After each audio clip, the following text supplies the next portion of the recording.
The quantum wake scanner aboard the UES Phoenix chirped its familiar alert, drawing Captain Marcus Torres's attention away from his tactical display. He'd served on deep space exploration vessels for 15 years, but this signal was unlike anything he'd encountered before. "Lieutenant Rodriguez, analysis," he called out, his weathered face reflecting the blue glow of the bridge's holographic displays. "Sir, it's strange," Rodriguez replied, her fingers dancing across her console. "The signal's encrypted, but not in any known format. It's being broadcast on multiple quantum frequencies simultaneously." Dr. Raj Patel, the ship's chief xenologist, stepped forward from his observation post. "Captain, those transmission patterns match theoretical models of crystalline-based quantum computing. We might be dealing with a civilization far beyond our current technological understanding." The Phoenix had been charting unexplored space along the Perseus arm when they detected the unusual transmission. Earth's expansion into the galaxy was still in its early stages, and first contact protocols were clear: observe, analyze, and proceed with caution. "Show me the source," Torres ordered. The main view screen shifted to display a distant star system, where a pale blue gas giant dominated the view. One of its moons glowed with artificial light patterns. "Life signs?" Torres asked, leaning forward in his chair.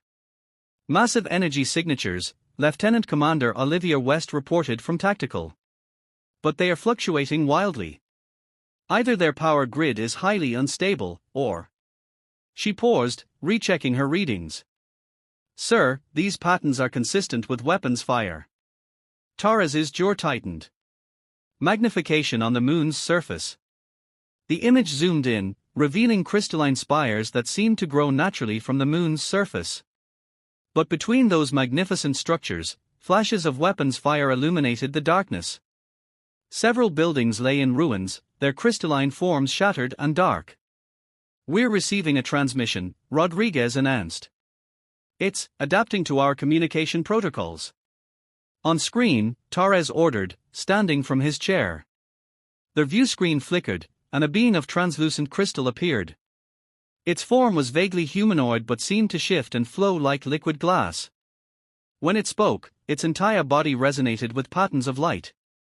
"To any who receive this message, we are the Nilarians. Our civilization faces extinction at the hands of those who claimed to be our protectors. The Galactic Conclave promised us guidance but delivered only exploitation. They seek our quantum shift crystals, the very substance of our bodies and our world. Please, we have observed your species. You are called humans, from the Deathworld Earth. You alone might understand our plight, for you too know what it means to survive against all odds." Captain Torres glanced at his senior staff. Earth had heard rumors of the Galactic Conclave, but this was their first direct evidence of its existence. More importantly, this was a clear violation of everything humanity stood for. "Dr. Patel," Torres said quietly, "your assessment." The xenologist straightened his shoulders. "The crystalline nature of their biology makes them natural quantum computers, Captain. If the Conclave is exploiting them for their natural resources, they are essentially engaging in both slavery and organ harvesting simultaneously." Commander West's tactical console suddenly blazed with alerts. "Multiple ships dropping out of FTL, Captain. Advanced designs, heavily armed. They are heading straight for the moon." The Nilarians' image flickered. "They return. Please, if you can hear this, the transmission cut off abruptly." Torres touched his command console, opening a channel to engineering. "Chief Yoshida, I need maximum power to engines and shields. We may be about to do something either very brave or very stupid." "Aye, sir," came the response. "The Phoenix won't let you down." Commander West, battle stations. Lieutenant Rodriguez, send a quantum burst transmission to Earth Command. Include everything we've seen and heard. Dr. Patel, I need options for evacuating crystalline life forms. As his crew scrambled to comply, Torres watched the approaching conclave vessels. They were larger than the Phoenix, their design smooth and organic, speaking of centuries of technological advancement. But humanity had learned long ago that advanced technology didn't always equate to moral superiority. "Sir," Rodriguez called out, "we're being hailed by the lead conclave vessel." Torres straightened his uniform. On screen, a towering reptilian being appeared, its scales shimmering with an iridescent sheen that spoke of genetic engineering. "Human vessel, this is Overseer Vyxtal of the Galactic Conclave.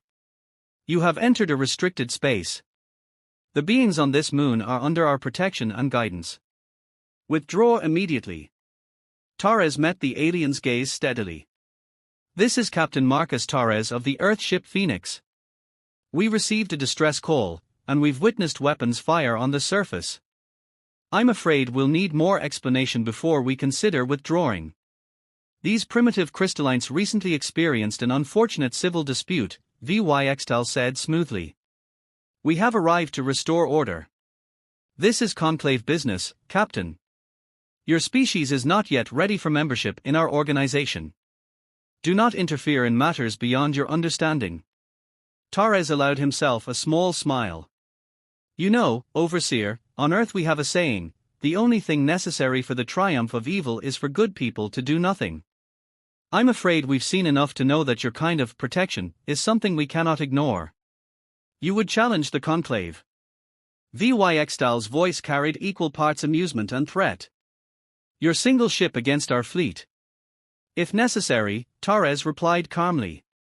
"Though I should mention that my transmission to Earth Command just confirmed receipt. In about 20 minutes, this sector of space is going to get very crowded with human vessels.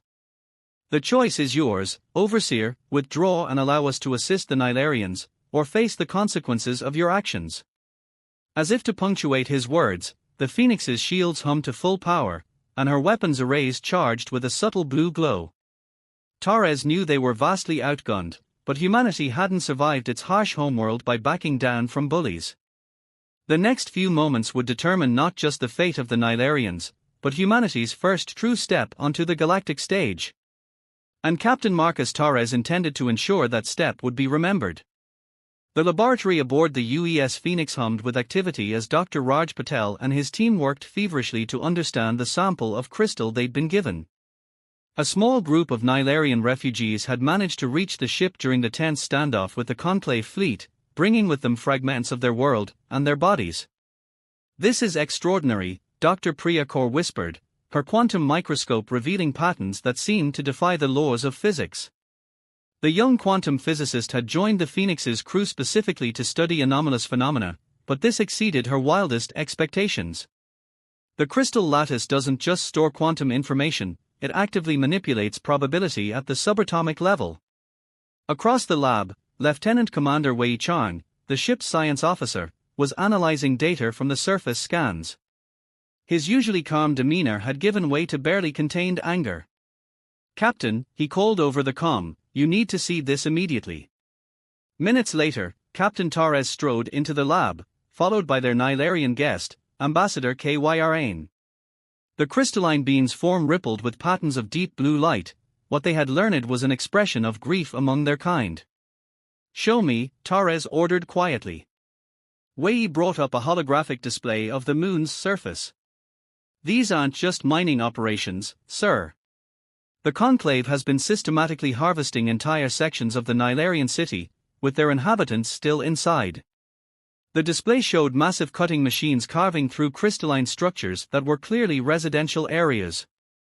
Kyrain's voice resonated through the room, each word accompanied by pulses of dark light. "When they first came, they spoke of protection and guidance. They said the galaxy was dangerous for young species like ours. We believed them. How could we not? They showed us wonders beyond imagination." Dr. Kaur looked up from her microscope. "But they didn't understand what they had found, did they? They thought your crystals were just advanced technology." "No," Kyrain replied. "They are us. Every crystal, every spire, every building, all are part of our collective consciousness. When they harvest our world, they tear away pieces of our very souls." Torres's tactical tablet chimed. The Conclave ships had maintained their distance but hadn't withdrawn. Earth reinforcements were still hours away. "Dr. Kaur, what exactly can these crystals do?" Priya pulled up her analysis. Sir, these crystals don't just store quantum information, they actively manipulate quantum fields. In theory, they could revolutionize everything from computing to FTL travel. But more importantly, she paused, glancing at Kyrain. They could be weaponized. A large enough chunk of crystal, properly energized, could create quantum disruptions capable of tearing a ship apart at the atomic level. Which is why the Conclave wants them so badly, Wei added grimly. Imagine weapons that could instantly destroy any target, anywhere in space, by manipulating quantum probability itself. Torres turned to Kyrain. Why didn't your people fight back? With this kind of power? The ambassador's form dimmed. We are not warriors, Captain. Our culture abhors violence. The crystals are meant to create, to explore, to understand the deepest mysteries of existence. Using them as weapons would be like using your children as bullets. A new alert flashed across Torres's tablet. Sir, Lieutenant Rodriguez's voice came over the comm. We're detecting unusual energy signatures from the Conclave ships. They are powering up weapons, but something's wrong. The signatures are incredibly unstable. Dr. Kor's eyes widened as she checked her readings. Captain, they are trying to use harvested crystals to power their weapons. But without proper understanding of the quantum resonance patterns. They risk destroying themselves and half the solar system, Wei finished. Kyrain's form pulsed with urgent patterns. Captain, my people, those still alive in the city, I can feel their pain. The Conclave is forcing the crystals to resonate at frequencies that tear at the fabric of space itself. If they continue. Torres's jaw set in a hard line. The Phoenix was already at battle stations, but they were severely outgunned. Yet if they did nothing, the Conclave's reckless experiments could result in a catastrophe beyond imagination. Dr. Kor, he said, could the Nilarians, working with their own crystals willingly, counter what the Conclave is trying to do? Theoretically, yes, she replied. A controlled quantum resonance could neutralize the unstable fields. But it would require getting close enough to synchronize with the harvested crystals. And our shields would need to be lowered for the resonance to work, Wei added. Would be completely vulnerable. Torres looked at Kyrain. Ambassador, I know your people are peaceful, but right now the Conclave is torturing your captured citizens, your family, trying to turn them into weapons. Will you help us stop them? The crystalline being's form shifted through a complex series of colors before settling into a brilliant, determined white. We have always believed that understanding the quantum nature of reality would lead us to enlightenment. Perhaps understanding also means knowing when to stand against those who would abuse that knowledge. Sir, Wei said quietly, if we do this, we'll be committing an act of war against the Conclave. There's no going back. Torres smiled grimly. Sometimes, Commander, the only way to preserve peace is to stand up to those who would destroy it. He touched his comm bridge. This is the captain.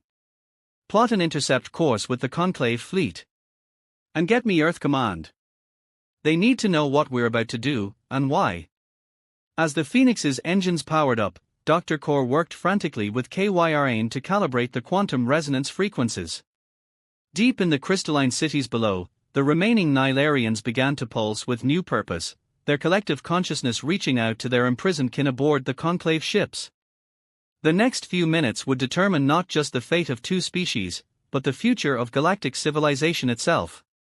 And aboard the Phoenix, humans and Nilarians prepared to prove that true strength lay not in the ability to destroy, but in the willingness to protect those who could not protect themselves. The bridge of the UES Phoenix thrummed with tension as they approached the Conclave fleet. Captain Torres watched the tactical display, where 6 massive warships hung in space like predatory creatures, their weapon ports glowing with unstable quantum energy. All hands, this is the captain, Torres announced shipwide. What we're about to attempt has never been done before. The Nilarians aboard their ships are being forced to power weapons that could tear this system apart. We're going to stop that, not with our guns, but with understanding and cooperation. Every department knows their role. Trust in each other, trust in our mission. Torres out.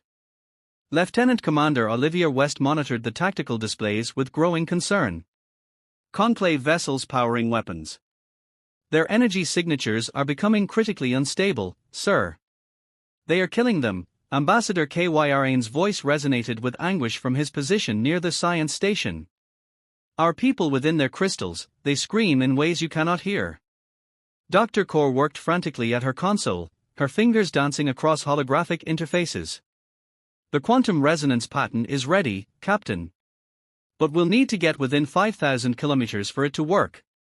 That's well within their weapon range, West warned. We have no choice, Torres replied. Lieutenant Rodriguez, open a channel to Overseer VYX-Tal. The reptilian alien's face appeared on screen, his scales now having a sickly hue. Behind him, Torres could see crew members rushing about in apparent panic. Have you come to surrender, human? No, Torres said calmly. I've come to give you one last chance to stop this madness. Your weapon experiments are destabilizing the quantum fabric of spacetime itself. Let the Nilarians go, withdraw your forces, and we can prevent a catastrophe. VYX-Tal's laugh was harsh. You understand nothing. With these crystals, the Conclave will maintain order throughout the galaxy. No species will dare challenge us again. Sir, West interrupted, detecting multiple new contacts. Conclave reinforcements dropping out of FTL. Torres's heart sank as four more massive warships appeared on the tactical display. But before he could respond, Rodriguez called out, Captain. New quantum signature detected, it's coming from the surface. The main view screen shifted to show the crystalline cities below. The surviving structures had begun to pulse with brilliant light, forming complex patterns that spread across the moon's surface. Ambassador Kyrane's form brightened. The resistance. Elder ZYXRI lives. From the glowing cities, a beam of pure quantum energy shot upward, connecting with the Phoenix. Rather than damaging the ship, it suffused it with crystalline patterns of light. Through the ship's speakers came a new voice, deep and resonant. I am Elder ZYXRI of the Nilarian High Council, their voice declared. Captain Torres, your ship now carries the blessing of our collective consciousness. You are not alone in this fight. Dr. Kaur's console erupted with new data. Captain, the Nilarians are synchronizing their quantum field with ours. They are amplifying our resonance capability by several orders of magnitude. Sir, Rodriguez added, receiving transmission from Earth Command, they are accelerating their response. The entire Third Fleet will arrive in 20 minutes. Torres allowed himself a grim smile. Overseer VYX-Tal, I'll make this simple. Release your Nilarian captives and withdraw, or face the consequences of your actions. You dare threaten me? VYX-Tal snarled. All ships, target the human vessel. Show them the power we have gained. The Conclave ships fired, their weapons blazing with stolen quantum energy. But as the beams approached the Phoenix, something extraordinary happened. The crystalline energy field surrounding the ship pulsed, and the attacking beams simply ceased to exist. Quantum nullification field holding. West reported, amazement in her voice. Their weapons literally cannot affect us. Ambassador Kyrane moved to the center of the bridge, his crystalline form now blazing with light. Captain, Elder ZYXRI and I can extend this protection to rescue our people from their ships. But we must act now, before the Conclave's misuse of our essence tears reality apart. Torres nodded. Dr. Kaur, begin the resonance sequence. Commander West, target their weapon systems only, we're not here for revenge. Lieutenant Rodriguez, broadcast on all frequencies. Any Conclave crew members who wish to surrender will be granted asylum. The Phoenix surged forward, its crystalline shield glowing brighter. Inside the Conclave ships, the harvested crystals began to pulse in response to the carefully tuned quantum frequencies. Alarms blared across the enemy fleet as their weapon systems began to shut down. Multiple escape pods launching from Conclave vessels, West reported. They are abandoning ship. Through their view screen, Torres watched in awe as streams of living light began to flow from the Conclave ships toward the Phoenix, the imprisoned Nilarians, finally breaking free. Ambassador Kyrane's form pulsed with joy as his people returned. But Overseer VYX-Tal wasn't finished. His flagship's engines flared as it turned to face the crystalline cities below. If we cannot have their power, no one will. All remaining ships, concentrate fire on the surface. Burn their world to ash. Before Torres could react, a new alert sounded. Lieutenant Rodriguez's eyes widened. Sir! Multiple quantum signatures, thousands of them. The Nilarian cities are moving. The crystalline spires below began to shift and change, flowing like liquid metal. As the crew watched in amazement, the entire city rose from the surface, its buildings reforming into a vast geometric structure that hung in space between the Conclave fleet and their home. Elder ZYXRI's voice echoed through the bridge once more. For too long, we refused to acknowledge that some forces in this galaxy cannot be reached through peace alone. Today, we stand with humanity to say, no more. We will not be victims. We will not be weapons. We are the Nilarians, and we choose to fight for our freedom. The crystalline city ship pulsed with energy, and Torres realized that the true battle for the future of the galaxy was about to begin. But this time, humanity would not stand alone in the defense of justice and freedom. The space above the Nilarian moon had become a battlefield unlike any in human history. The crystalline city ship pulsed with prismatic energy, its geometric forms constantly shifting and adapting. The UES Phoenix maintained its position alongside their new allies, while the Conclave fleet regrouped for another assault. Status report, Captain Torres commanded, his voice steady despite the chaos unfolding around them. Earth's Third Fleet will arrive in 15 minutes, Lieutenant Rodriguez reported. But sir, we're picking up additional quantum wake signatures. Other species vessels are dropping out of FTL. The tactical display lit up with new contacts. Ships of various designs and configurations appeared at the edge of the system. Some bore markings similar to the Conclave vessels, but others were completely unknown. They are hailing us, Rodriguez announced. Multiple channels. Torres straightened in his chair. Put them through. The main view screen split into several sections, showing a diverse array of alien species. A tall, avian being spoke first, its feathers shimmering with bioluminescent patterns. I am Observer Kriex of the Alter Ian Collective. We detected the quantum disturbances in this sector. The Conclave claimed this was a simple peacekeeping operation.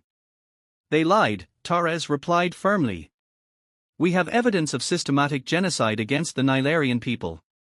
Their crime was simply refusing to let their living crystal essence be turned into weapons.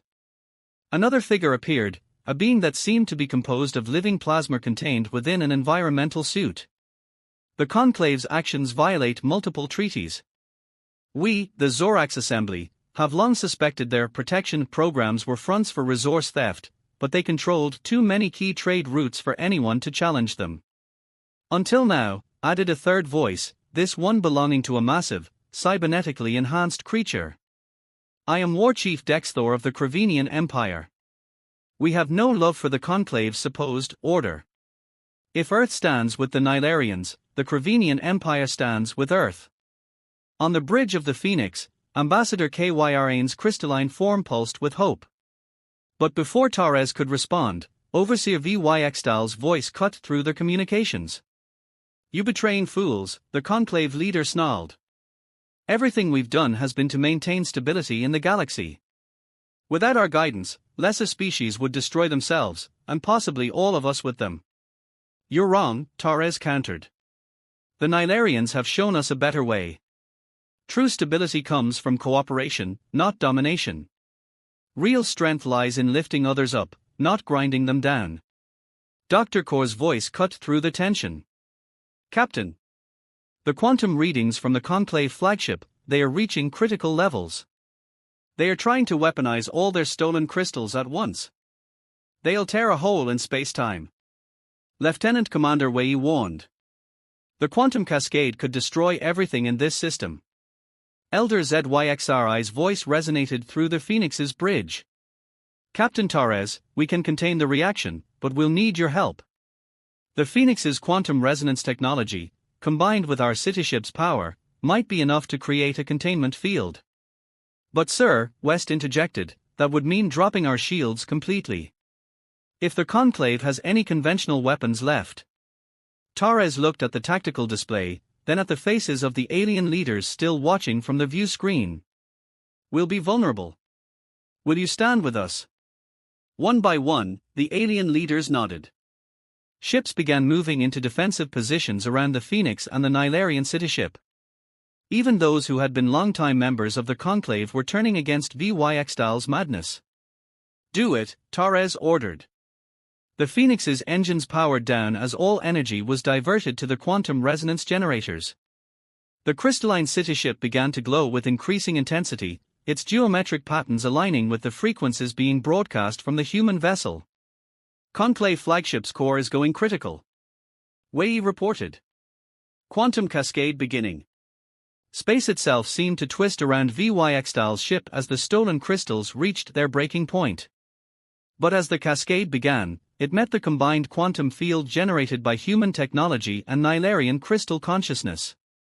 The two forces fought for supremacy, reality itself shuddering at their clash. Field holding at 60%. Dr. Core called out. But we need more power. Ambassador Kyrain stepped forward. Captain, my people are ready to pay any price for freedom. But I never expected to find allies willing to risk the same.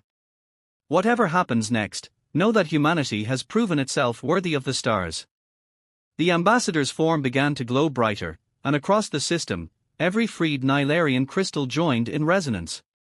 Their combined consciousness reached out, not to destroy, but to contain and transform the chaos Vyxtal had unleashed. Through their view screen, Torres watched as the quantum cascade was slowly forced back, compressed into an ever smaller space until it finally collapsed in on itself with a flash of light that temporarily blinded every sensor in the system. When the displays cleared, the Conclave flagship was gone. In its place floated a perfect crystalline sphere, its surface etched with patterns that told the story of what had happened here. The remaining Conclave ships are powering down weapons, West reported. They are surrendering, sir. Multiple messages coming in from across Conclave space, Rodriguez added. The power structure is collapsing. Dozens of species are declaring independence.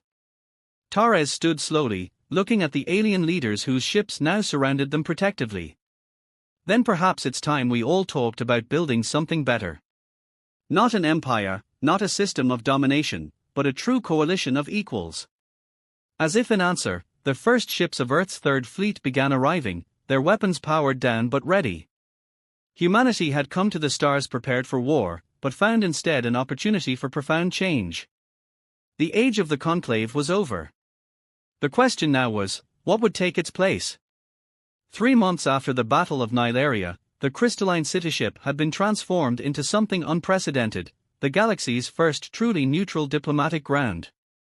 Representatives from over 50 species gathered in chambers that seemed to grow organically from living crystal, their forms reflected in facete walls that sparkled with their own inner light.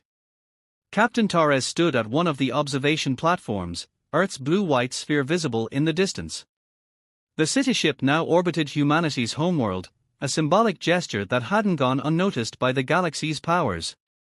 Contemplating the view, Captain. The resonant voice of Elder Zyxri approached, the ancient Nilarian's crystalline form glowing with subtle patterns of gold and blue. Or perhaps the weight of history. Torres smiled. Both, I suppose. When we first received your distress call, I never imagined it would lead to this. The Galactic Concordat, Ambassador Kyrain materialized beside them, using the new name for the alliance that was replacing the old Conclave. Built not on domination, but on mutual respect and understanding. Below them, in the Grand Chamber, Dr. Priya Kaur was presenting the findings of her joint research with Nilarian scientists. The quantum resonance technology that had saved them during the battle was being adapted for peaceful purposes, revolutionary advances in communication, energy production, and space travel. The Zorax Assembly's antimatter containment expertise, combined with Nilarian crystal matrices and human innovative engineering, Kaur explained to the assembled delegates. Together, we're achieving what none of us could have done alone. Lieutenant Commander Wei Chan, now Earth's chief scientific liaison to the Concordat, added, the first joint species research facilities are already under construction. No more hoarding of knowledge. No more protecting species by keeping them ignorant. In another section of the chamber, Lieutenant Rodriguez was working with a team of xenolinguists from 12 different species, developing a revolutionary universal translation system based on quantum entanglement principles. The barriers between civilizations were falling one by one.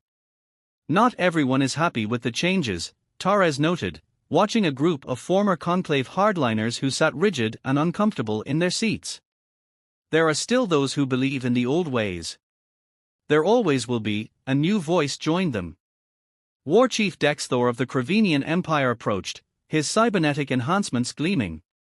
But they are learning. My people once believed that strength came only through combat. Now we understand that the greatest battles are won not through force, but through unity. Observer Kriex of the Alter Ian Collective glided over, her feathers shimming with thoughtful patterns. The real challenge lies ahead. As more young species achieve faster-than-light travel, they will look to the Concordat for guidance. We must do better than our predecessors. We will, Torres said firmly. Because we've learned from the Conclave's mistakes. Protection doesn't mean control. Guidance doesn't mean suppression. And strength. He looked at Ambassador Kyrain. Strength comes in many forms. The main doors of the chamber opened, admitting a delegation that caused a stir among the assembled representatives. A group of beings made of pure energy, contained within crystalline matrices gifted by the Nilarians, the first contact with a truly energy-based species. The Alios Collective, Ambassador Kyrain explained, his form pulsing with excitement. They reached out after hearing about our stand against the Conclave. A species that had hidden from the galaxy for millennia, fearing exploitation. Now they wish to join the Concordat. And they bring their own gifts, Elder ZYXRI added. Knowledge of solar engineering that could extend the life of dying stars. Combined with our crystal technology and human ingenuity, we could save worlds that would otherwise be lost, Torres finished. That's what the Concordat should be about, bringing out the best in each species, helping each other grow. Lieutenant Commander West's voice came through Torres's communicator. Sir, the Concordat Charter is ready for signing. They are waiting for Earth's representative. Torres straightened his uniform. As humanity's chosen signatory, he carried the hopes of not just his species, but of all those who dreamed of a better galaxy. Any last advice, he asked his assembled friends. Ambassador Kyrain's form sparkled with what Torres had learned was laughter. Simply be human, Captain. Your species' greatest strength has always been your ability to face the unknown with hope and determination. You taught us that sometimes one must stand and fight, but you also showed us that the greatest victories come through understanding and cooperation. As Torres entered the main chamber, the assembled representatives rose in respect. On the crystalline podium lay the charter, a living document encoded in Nilarian crystal, written in quantum patterns that could never be altered without the consensus of all member species. The galaxy is changing, Torres addressed the chamber. The age of isolation and fear is over. Today, we pledge not to rule or dominate, but to grow together. To face the universe's challenges not as separate species, but as a united civilization. One by one, the representatives came forward to sign. Each touch of the crystal matrix added their species' quantum signature to the charter, building a complex harmony of unified purpose. Outside the cityship's crystalline walls, ships of all designs and origins gathered in formation, not for war, but for protection and exploration. The first joint fleet of the Concordat prepared to launch, carrying mixed crews to the galaxy's unexplored regions. As Torres added humanity's signature to the charter, the crystalline walls pulsed with light that spread through the entire structure. In that moment, everyone present felt it, the birth of something truly new. Not an empire, not a hierarchy, but a true union of equals. The galaxy would never be the same. And somewhere in the vast expanse of space, other young species were taking their first steps toward the stars, no longer needing to fear what they would find there. For in their darkest hour, the last hope had indeed come from a Deathworld. And that hope had transformed into something greater than anyone could have imagined.